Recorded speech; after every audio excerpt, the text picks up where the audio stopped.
E eu acredito que várias das pessoas que estão aqui eventualmente vão discordar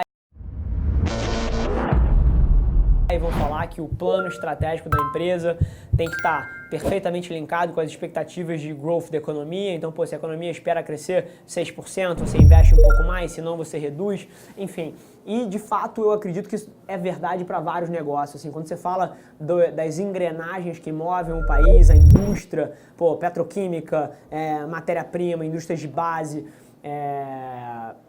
todos esses setores, por várias vezes, são pautados em projeções de crescimento, mercado imobiliário, dentre outros, incorporação. Mas 99% dos negócios de vocês deveriam ignorar esse tipo de coisa. E, mais uma vez, eu só posso dar o meu ponto de vista a partir da minha experiência pessoal. Eu acho que isso, inclusive, é o que tem de mais valor aqui. Porque eu não dou a minha opinião com base numa notícia que eu li, com base em alguma coisa que eu ouvi alguém falando. Eu dou o meu ponto de vista em cima do que eu vivi. E eu cresci uma empresa de 3 para 30 milhões em vendas em 5, 6 anos, durante a maior crise da história do Brasil.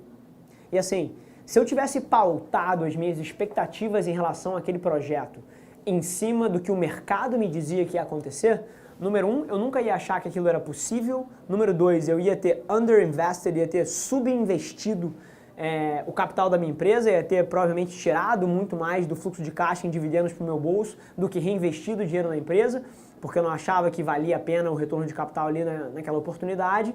E número 3, eu nunca ia ter feito as coisas que eu fiz. Então, se tem uma coisa que eu diria para a maioria de vocês é: ignore os headlines do jornal.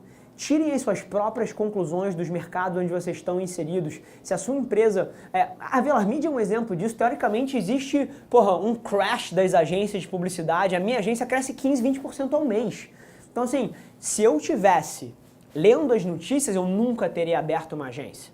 Mas eu não estava lendo as notícias, eu estava prestando atenção no feedback que o mundo me dava e aonde estavam as oportunidades e depois pensando como é que eu me aproveito ali dentro, me inserindo naquele contexto de uma forma que funcione com base nas minhas evidências. Então, assim, ignore os headlines dos principais veículos, ouça a tua percepção do que você acha que você está vendo funcionar, as suas lições que você tira, os aprendizados que você tira da sua execução.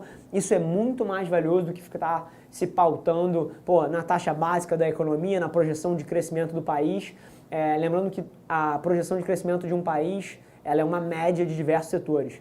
E você pode ainda assim, com uma projeção de crescimento super alta, estar dentro de um setor que está sendo está sendo quebrado, está sendo disruptido, e caindo 30%, 40%, assim como você pode estar dentro de uma economia que está decrescendo 3% e você está num setor onde está crescendo 180%.